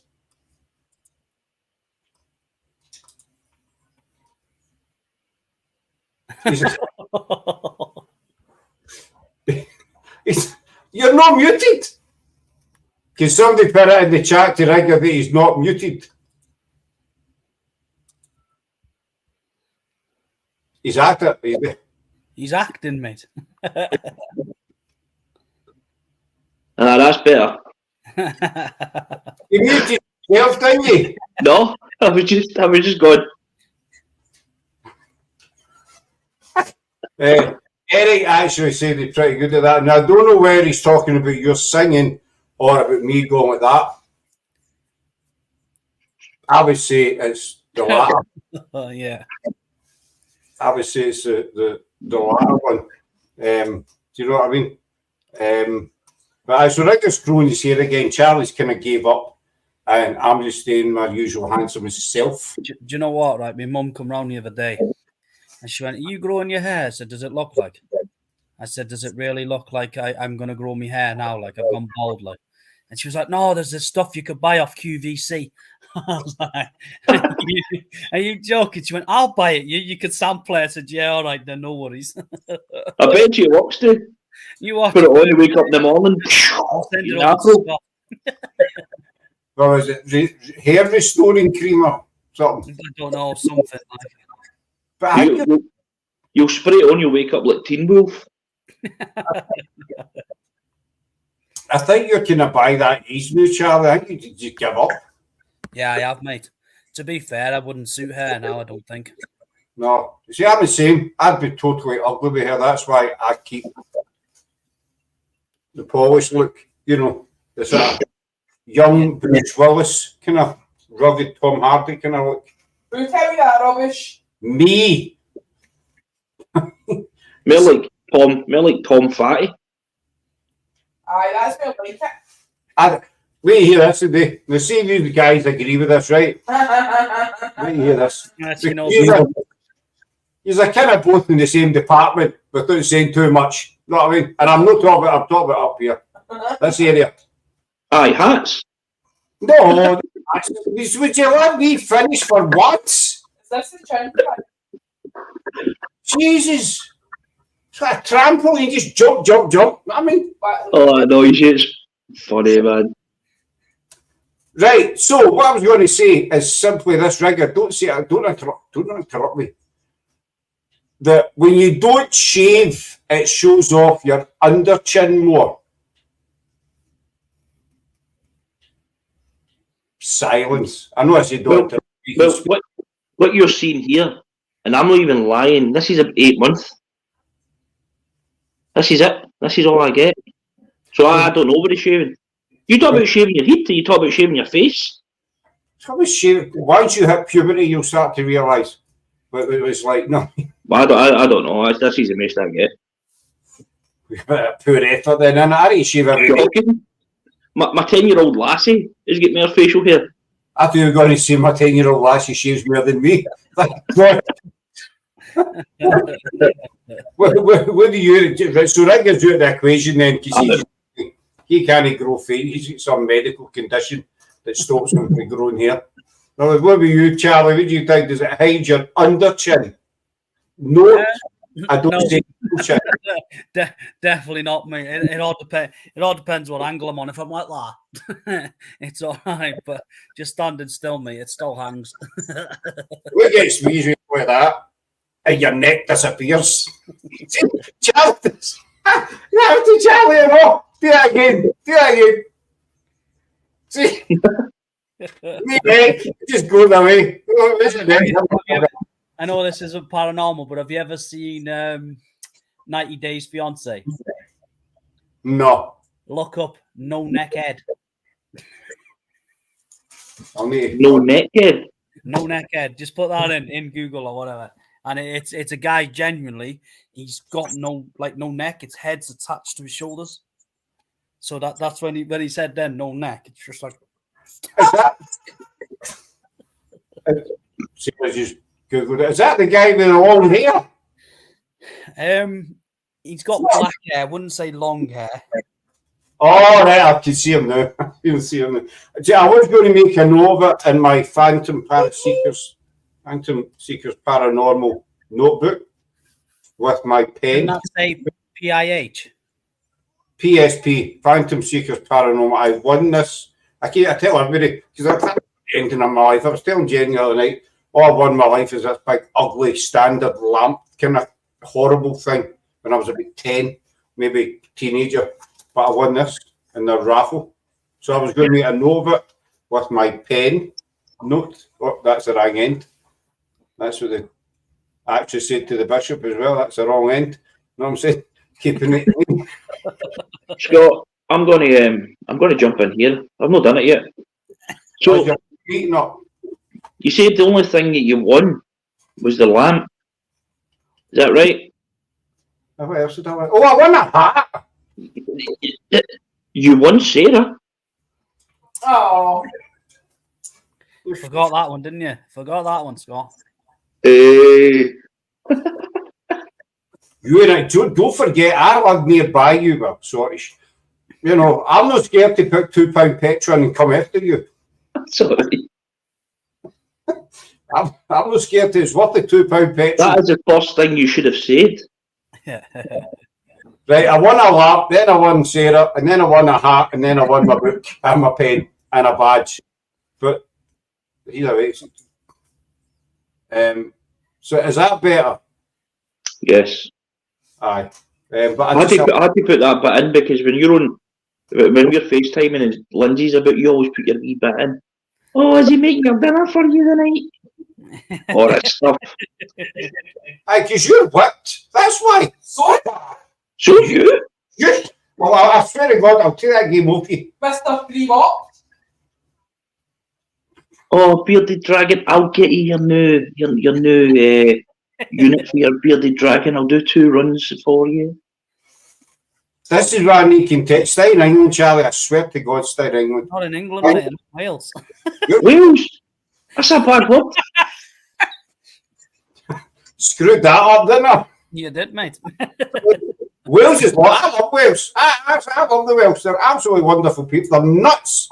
They like to hear us Scottish people swear all the time. For what reason, I do not know. But no, I'm not whipped. I got the bearded dragon for my daughter. Beat that one. All right. But no, he didn't. Mind that in Still Game. You ever see the episode of Still Game? Charlie might know what Still Game is. Do you know what Still Game is, Charlie? Jack Vick. Still Game. No. Oh, for God's sake, you need educated, my son. You need to watch it. Did you ever watch Chewing the Fat? No. Do you have TV in Wales? Do you have a reception signal? Yeah. Still Game is a Glasgow-based comedy. It was 2 guys that done Chewing the Fat. Well, all the cast of Chewing the Fat were in Still Game. And it's about 2 pensioners, Jack and Victor, and they live in it's a made-up scheme in Glasgow, Craig Lang, it's called. And I think there was 10 seasons there or something. But it's I really... think you mentioned this to me before, didn't you, to watch it? You've still not watched it then, I take it? No, I haven't, no. After all the... Have you seen Rabsy? Yeah, Raspberry Nesbitt. Cracking, that is. Cracking. You need to... See, there's Eric. Eric's going to put you right to jail. You're in America. And he watches it. You're in Wales. You're just down the road. You're doing the M6 and then the M55, mate. M56. 50. Well, I was near enough. I was one motorway out. I mean, that was not too bad. And so you get no excuse for him no watching it. But there's an episode in it, and they're opening this community centre, and so the council was there, and he's saying, you know, I'm very proud to be here, and there's this wee Ned. You know what a Ned is, don't you? No. Charlie. You don't. Are you sure? Do you sign some wee desolate island between Ireland and Wales? I don't speak Scottish slang, mate. A Ned is a Non-educated delinquent. a teenager who's a tool, basically. No, because you can get advocates. You can get grown up Neds as well. But there's this wee Ned in the background, the council that I'm very happy to be here, the wee Neds with that. No, you're not. No, you didn't. Aye, you did. No. I don't know why I tell you that. I must have forgotten what was I talking about? Don't know. No, you never. Next show we talk about that wee guy on the Scott Squad, man. On what? Scott Squad. Mind that wee guy in the supermarket? Oh, that's funny. Oh, did you ever watch Scott Squad? Seen bits and bobs. Did you ever see the supermarket one with the wee guy in it? And he's arguing with the oh, you need you YouTube it. You'll be knocking yourself laughing. The wee dwarf guy. We don't say that. The small person. Yes. Right. For like the PC and all that, we don't say little person. Okay, little person. That was a close one. That was near a strike there. Hold on. They're called dwarf, Scott. But he's in the supermarket and he's about 2 foot tall or something like that, whatever. And he's arguing with the thingy. And the police are called, so they come in. And he's like, I'm sorry, I'm in here to get 12, what is it? 12 hot cross buns. 12 hot cross buns for my mum. She doesn't keep well and all the rest of it. No, is it not for his mom's grave? I don't know. And so they let him up and they walk away. But then he starts arguing with this guy behind him. And the coppers get back and they grab him by the hood. They march him out. And you need to see it. You need to actually watch it. Tam McClutchin or something he's called. And he looks like a gnome. The door of the coppers get up to his suit like that. You can't say that word. Gnome. Aye. Gnome's not a bad word. There's the other one. Well, I don't know these. It's kind of touch and go these days. But gnome's something you stick out in your garden. Snow White and the Seven. Well, Snow White and the Seven love people. Oh well, it's going to be. I seen they're changing it again, aren't they? I don't know. They're changing it back to that word. 7 men living in the house with 1 woman. That's a bit shady to me. Know what I'm saying? These days there's something totally wrong with that. But you can say no. That's the same as Buddha. You can say the other word because that's what they are. Talking about Buddhas, hang on, folks. Wait to see this, Charlie. I'm going to get married, doll. You want to see my married doll, and that's not an invitation. It's his new woman. That's not. Just hang on. All right. Now, what are you showing us here, mate?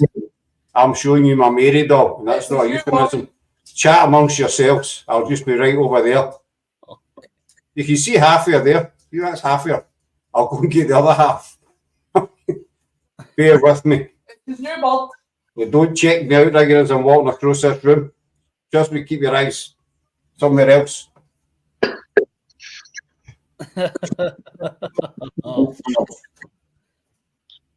Check that bad that lady out. How's that for a Buddha? Right. Oh, that means you get 2 Buddhas in the house now. I don't know.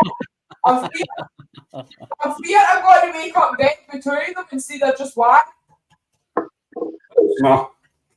That's my mate. See, I was getting on, folks. I'm not wearing a thong. I'm actually wearing joggies with a thong underneath.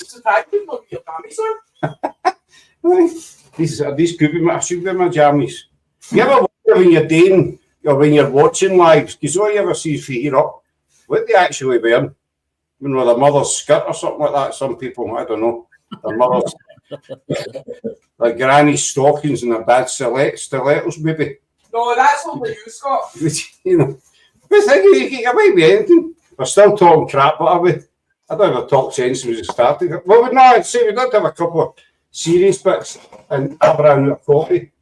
But I totally lost track of what we were talking about. Would you like a coffee? No, it's fine, yeah. What did you say? I said I totally lost track Right. of what I'm talking about. I didn't even know what you said there. I don't even know what we were talking about. We went from all kind of seriousness to talking about still game. If anybody can help us out, then please do, because I don't have a clue what we're talking about. It's gone. I mean, Fakery and the paranormal. it's what? Was it fakery and the paranormal? I think it was. I think it was. It's just discussed all this fakery, you know, and these teams are there that think that they start off and they're going to be the best in the world and all the rest of it. And they post, you know, amazing evidence last night, tons. You never see it. No. You know, we'll post it, but you never ever see it. You know, everybody's got lives. You know, you do an investigation, you get footage. Sometimes it can take a couple of weeks to get through, but not since last July. You know what I mean? See how you're talking about fake. Now look at that one I sent you, and it was the woman says, staying wherever it was they were staying, the bedroom doors just open, so it's a hard oak floor and it's shiny. You see her on the oak floor, at the door, opening the door, and then quickly jumping on the bed so you don't see her. But you see her opening the door with a reflection on the floor, and then you see her just quickly jumping on the bed. And it's there in black and white, man. She says she was alone in the room. She was alone in the room. See a shadow of somebody else in the room where. That's what these people forget. If you're going to try and, well, don't try and fake it. But if you are one of these people who are going to try and fake it, cover all your bases. Well, I don't know if I spoke to Scott, so when Spig first came round about, it was maybe a year into it. And we had two lasses joined the team. And we done a big collaboration with another team to whatever it was about a 2.5 hour drive to an old asylum. I actually think it's gone. I think it's been knocked down and getting rebuilt, houses or something on it. But we went and the team that done with rain, bucketing for the heavens. So we're away driving up there and stuff like that, collaborating with this team. So we decided, right, since there's a few, I think there's maybe about 12 or something, like 6 guys, 6 males, 6 females, say. So we decided, right, well, the 6 males, we'll go and we'll investigate here, and then the females can investigate here, and then what we'll do is we'll meet back up half an hour, 45 minutes, have a catch up, and then what we'll do is we'll swap. We'll go to that room, you just go to that room. So we weren't getting much, and we thought, right, they're off a quiet, so I said, I'm going to go in and check, make sure that everything's alright.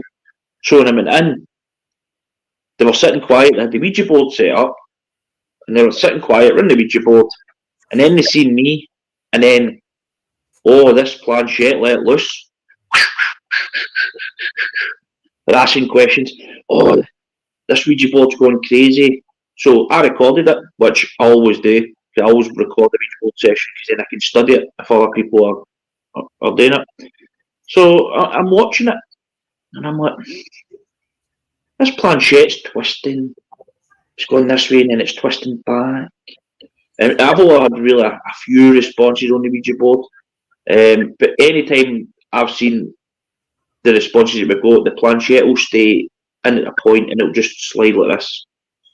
It'll no twist and all that, which means somebody's trying to pull, somebody's trying to push and stuff like that. So I said to the lassie that was in the team, I said, did you fake out a Ouija board session? And she's like, no. Why would I fake it? You know, if they were faking it, I would have up and left and came and says to me, we would have packed up and we would have left. I was like, alright, but it was annoying me.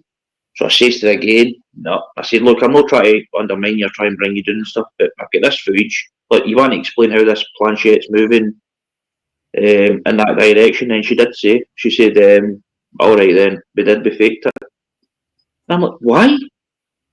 Why did you fake it? I said, you were sitting all quiet until I walked in the room, and then this planchette's let loose, it's moving everywhere on this Ouija board, direct responses. And she's like, it was just to try and spice up the activity a bit. And I'm like, we travelled 2.5 hours in the rain, in this abandoned asylum, which is freezing, and you're sitting here with a team that you've just met for the first time, and you're sitting faking a Ouija board with them. Like, you know what I mean? And again, that was just all down to the fakeness, so I just let her go, basically, after that investigation. But just to fake it, just for whatever reason. I don't. No, we don't do it. I've done the Ouija board once, and it was with GSI, and I was going to say Nottingham Forest. That's a football team. Sherwood Forest. And it'd been a running thing. We'd known GSI for about a year and a half prior to that, and they'd always use with Ouija boards. So I said, right, if we ever meet up, I'll make a deal with you. This was to John. I says, if you drink a can of Iron Brew, I'll do a Ouija board. So he drank the can. It was really funny. I was looking at the video somewhere. I didn't tell him about the after effects of Iron Brew. Kind of forgot to tell him. You know, it was really, really gassy. But so that was quite funny. So he says, right, Ouija board, because I've done the Iron Brew. So I did it. But I was only doing it for about 10 minutes. And it was moving. There was about 4 of us doing it. No, I trust John 100%. He doesn't fake anything. The other two folk that were there, we just met them that night. Whether they were pushing it, I don't know. But it was a weird thing because I actually found it quite relaxing. And I said that to John after. He said, would you make it? I said, it was actually quite relaxing. I said, I don't know why. It might sound totally, effed up, but it was totally relaxing. And you get that sort of, whether these other two were faking it, I don't know. I didn't know them, but I know John certainly wasn't. I've known him long enough. He's no shady like he used to. It's just that's what gets me. But like, why would you want to travel X amount of miles just for X amount of hours to meet up with? And it took a lot to organise that location and make sure that we knew where the safe points were and the hazards and stuff like that, making sure that everybody's capable of going and moving about and it's safe enough, basically. And to get through all that, back and forward with a different team and the footage you share and the usual paranormal chat you have with teams before you collaborate, and all that hard work. And then she's sitting faking the Ouija board with him. And I'm like, precious. Just couldn't believe it. What's your views on the Ouija board, Charlie? Mate, I don't believe they work 99%. I think I've only ever seen one, possibly two work 100%. One was when Roxanne's granddad come through a board. And then the second one was in Riffing Goal. Now nobody could touch the glass. Like literally nobody's fingers were on it and the glass was just bang, bang, bang, bang, bang, bang, bang, move. And it was just that fast that nobody could keep their finger on it.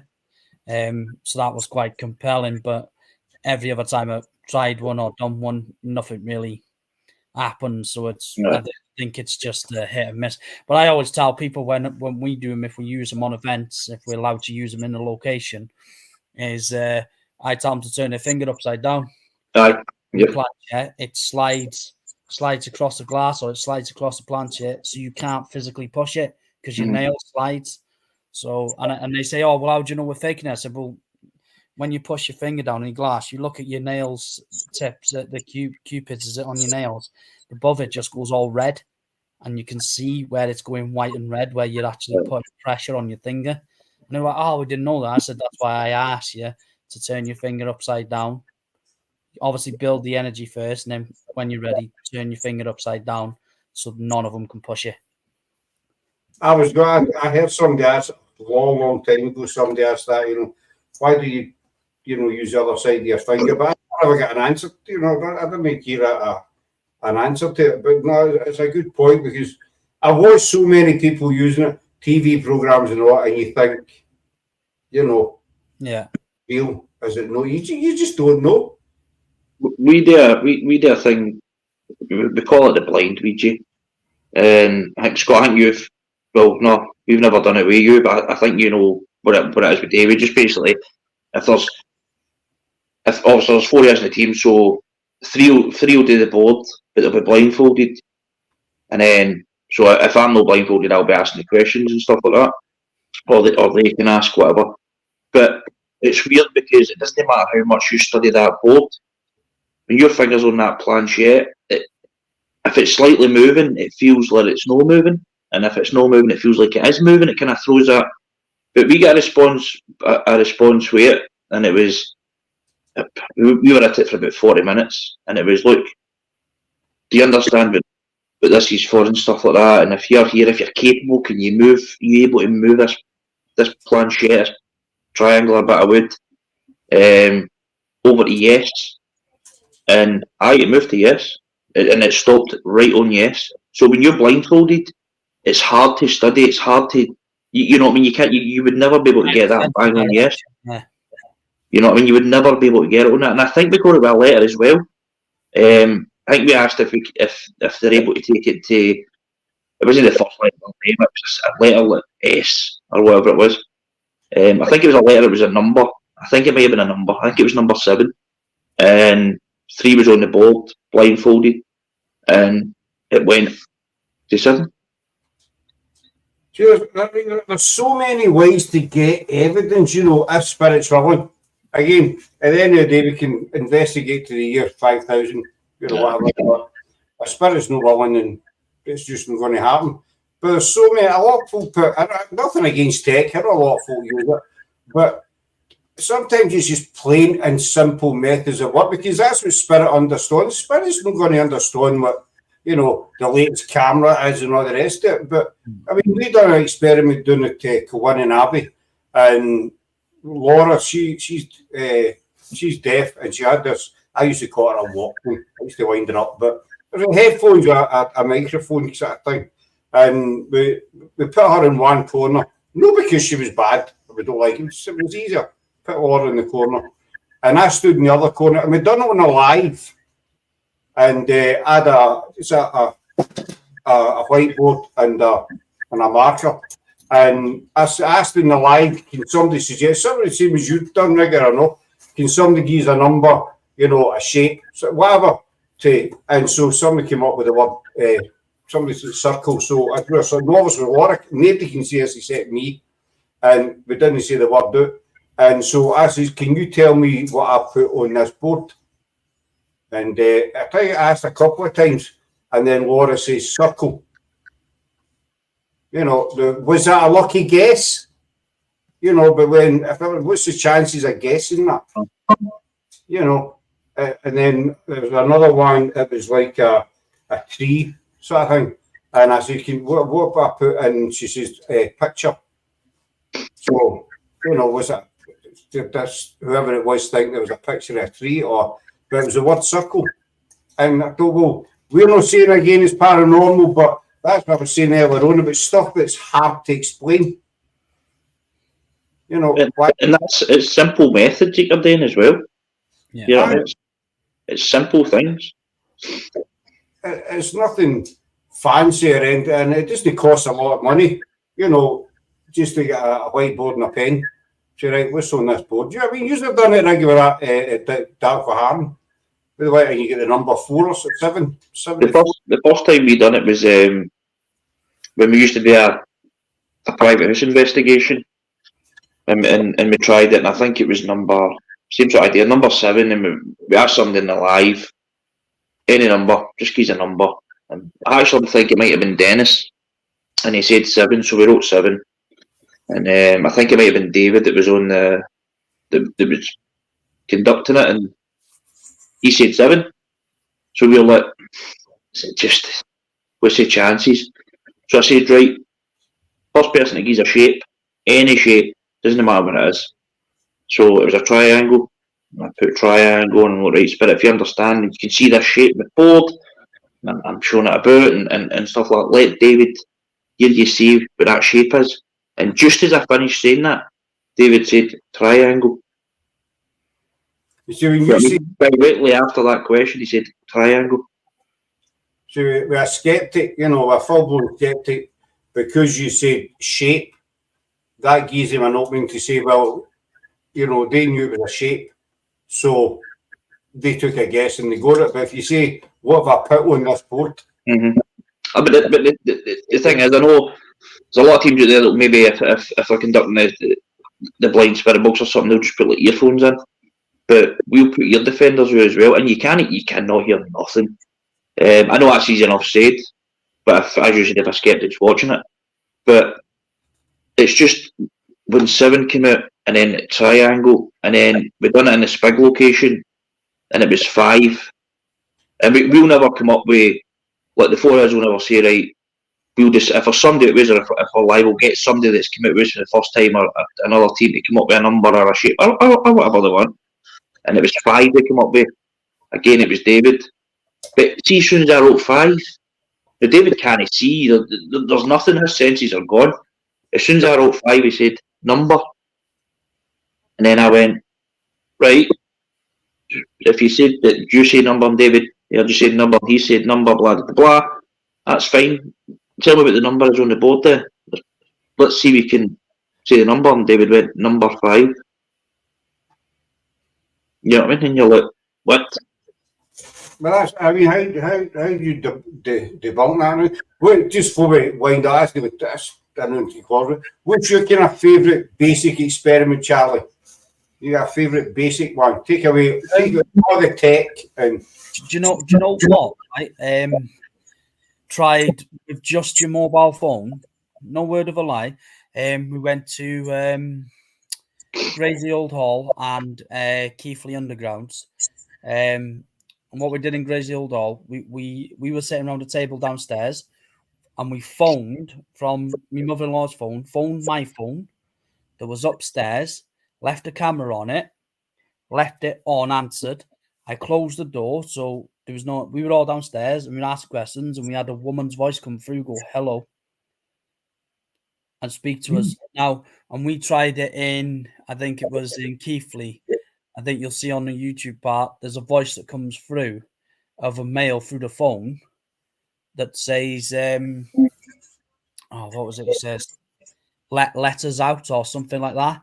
Now, I was like, perhaps it's, something's picked up between us phoning, like sometimes when you have walkie-talkies, different stations, you can pick up stuff. But I thought through a phone, when you directly call someone, you should only be able to. I hear them. Yeah, so it was quite weird, and I found that I try to do that experiment now everywhere I go to try and see if it works and relates to something that's in the house or the history, if you know what I mean, to see if we get a response from it. But otherwise, mate, I'm a classic old EVP person. So if you get something like we've been lucky enough to capture a couple of EVPs that we can't explain, and it corresponds to what we've asked, But I think we'll wind it up there, ladies. So I know you're up early in the morning for work, and that, Charlie, you need your beauty sleep. Obviously, unlike me. Right? Yeah, this is why I look so good, because I get my beauty sleep. Well, this is it. I mean, people, have the exact same trouble up here trying to make people understand. This takes a lot of work. It does, mate. To still look this good at 45. I tell you what, mate, I had hair when I got married at the age of 24. At the time I was 25, and no joke, I know people say, you go bald when you get married. I went bald by a year later. Marriage is overrated. Got married at 24, 25, I was bald. I mean, it was that bad to me. I enjoyed my first divorce that much, I got a second one. No, I mean, never mind. That was a joke. Scott's going to ring us tomorrow with 2 black eyes. I can see it coming. What's a red balloon come to mind? Bang! It's not a whole lot. You're going to get socked with fucking snooker balls. Boom. Well, let's not create a faulty box. You never say. No, we say third time's a charm. On a plus side, I got my clean cupboard door fixed today. Fuck's sake. What was wrong with it? He's got that much in it. Fucking fell off. What was wrong with it? What came off? It's hanging off. You've got that much stuff in it. Because, do you know what I mean? I like to keep a clean house. My granny, God bless you, it's good to have a clean house, son. Say, well, I don't know, granny, I'm only 7. I wouldn't know about that, you know what I mean? I'll give me a couple of years yet, and then I'll let you know, but unfortunately she died before I grew up, so that was that buggered, Can you tell her? Well, I think she died, we buried her, hopefully, Otherwise, that was a bad move. But anyway, so I like to have adequate supply of cleaning products. Scott, 10 domestics is a bit much, son. I've not got 10. I use one a day. I'm doing 9. And 16 slash and all the rest of it. So I found a new spray. I saw it on TikTok. It's absolutely wonderful. And I've got about 5 bottles back up. Spray flash done. Spray flash done. It's called Get It. It's amazing. I don't use slag anybody, Rigga. He's in his scented candles. He's got a collection of So scented I candles. think you'll find his wax melt. Wax melt, sorry. Smelly wax. That's no euphemism. But he's got smelly wax. And I'm not being personal. I'm not ashamed to admit it. So you've got smelly wax. Smelly wax.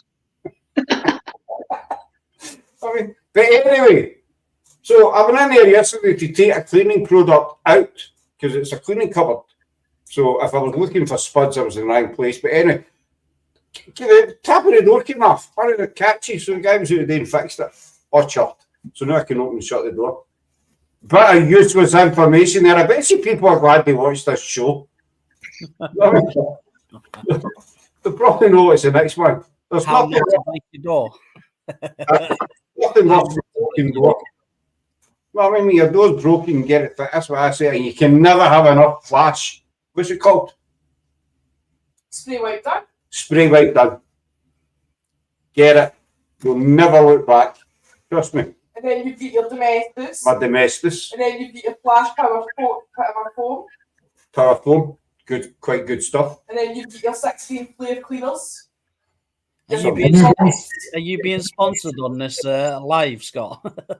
It's no way. It's this in here that's driving the mark. No way. That's why you're mentioning them all. Basically, what's happening is when you go, Sarah's buying this stuff and giving you it and saying, "You will clean my house." Listen, mate. I decide when I'm doing the Hoover and what order I'm going to do. What I'm going No, to do. you don't. Place first. I decide where I'm going to hang the washing up, whether it's on the dryer or outside. Scott, how many mops do you have? 3. You'll never have enough mops. Sarah, what you should say is, how many mops did I buy you? No, I buy for his blood to sell. Miami and me's going to drag him out the cleaning aisle with blood to be in him. You can never have enough. They all serve a different purpose. They're not the same mop, because that'd be quite fine to be the same mop, wouldn't it? They're all individual mop with individual purposes. For certain flooring. Aye, for certain flooring, for certain stains on certain parts of floor, you need to be equipped. End of story. I don't care what anybody says. Know what I'm saying? Anyway, on that note, push your groups, punt your groups. Right. Tell folk where they can find you. You'll find Rigga in the wax melt section of Tesco. Scott, And you know what? I'm gonna piss myself one day if a scented wax smell comes out with spig. Oh, that's a shout. Spig wax melts. Oh, that'd be good. I mean, but you when we were up at your house last time, were you not telling us you were quite an avid cleaner as well? Yes. See, just like him. I mean, Lindsay tell me it was bitch, the same as you. But I choose to do it. Lindsay doesn't tell me when to do it. Scott, he Same as Lindsay doesn't tell me when it's bedtime. Sarah doesn't tell me when to. Sarah will say, "Scott, it's bedtime, old man." When you go on your bed. She doesn't even tell him, she just looks at her watch and points. Die. Off you go. On you go. And no, Sarah doesn't tell me when I'm cleaning. It's written down. She's gonna say on the board on the fridge. It's written down on the whiteboard. Shut up! You don't want to do something more than not excited. Oh, crash! He's going to start cleaning when he comes off this live. Oh, I've got the gloves here ready, boy. Sorry, Sarah. Sorry. I've got the gloves there ready to go. It's with the grinds, 5 o'clock, do the kitchen.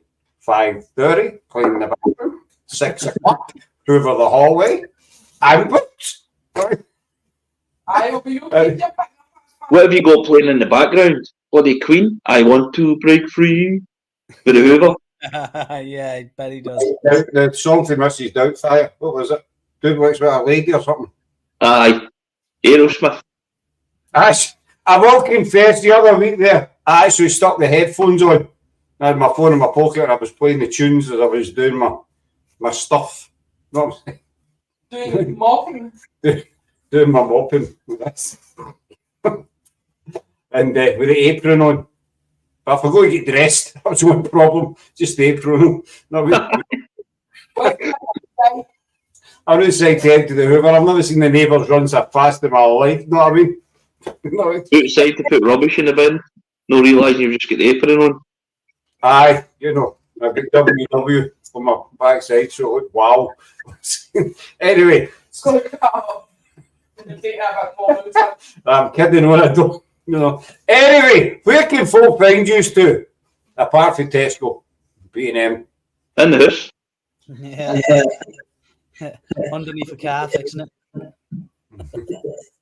We get our own. We usually just use Facebook. Scotland's Paranormal Investigations Group. So, and we're always calling it for if anybody wants a property done and stuff like that. And I just want to mention it's free of charge as well. So, whoever's watching this or catching up later, if you think you've got a wee spook, get in contact. Or they'll cut your grass, paint your living room, whatever you like to do, you know. And you can also find Rigga under Lindsay's right thumb. Charlie. Yeah, you can find us on Facebook. Pretty much on Facebook. We're on Instagram, but we don't really use Instagram that much. But mainly on Facebook. We do have a YouTube channel. I think we've just set up a TikTok channel as well. But no, other than that, we're mainly on Facebook. There you go, folks. There you have it, straight from the horse's mouth. Over there, to them. Go and give them a look up. To see if you can't find Rigga, just go to Tesco and check the wax belts out. You'll see them there. With his wee basket. Lindsay will stand behind him. No, it's a full trolley. A full shot. You're not doing yourself any favours here, son. That's what it's like when we go shopping. Lindsay we'll bring all the bags up and I'm straight in getting all my wax melts and stuff like that. And Lindsay's like taking all the shopping out and putting it all away, and I'm running about putting my plugins in and getting my melts on. All excited, like Christmas. That's like Scotland. He's not really doing himself any favours here, Charlie, is he? If he likes wax melts, it smells nice. At least you know his house is clean and smelling fresh. But his house is lovely. Not as clean as mine, but sorry. But here's the thing about a supermarket before we shut off. You know, one thing you never see, you hardly ever see it is a woman following her man round the supermarket. You ever notice the other way? It's always the other way around. That's very true. Except when they get to the checkout, then she lets the man go first. Yeah, definitely. Because he's the one. Because I followed you around. She'd have followed me around once in all my 45 years. That's the first time somebody's followed me around. Apart from security. Aye, 45 after this. You know these shady looking pensioners, you get really a man, Mrs. Doubtfire and things like that. You know, following you. You think you're on a winner, then you realise it's the store detective in drag. I love it when you get into a supermarket for a loaf of bread or you know, the usual bread and milk, the essentials, and then you come out with a full shop. Oh, yeah. I remember once Roxanne went shopping, right? She went, I'm going for some tea stuff. She spent £700 in a supermarket and come home with 3 things for the tea for the week. What?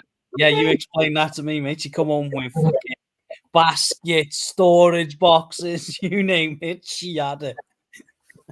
She went to the pound shop one day and it was just £200 or something. 247 to be £240, £240. How can you spend £240 in a pound shop? Imagine the size of the trolley. And that's now only this was back before they started selling all the stuff at a £5 and all the rest of it.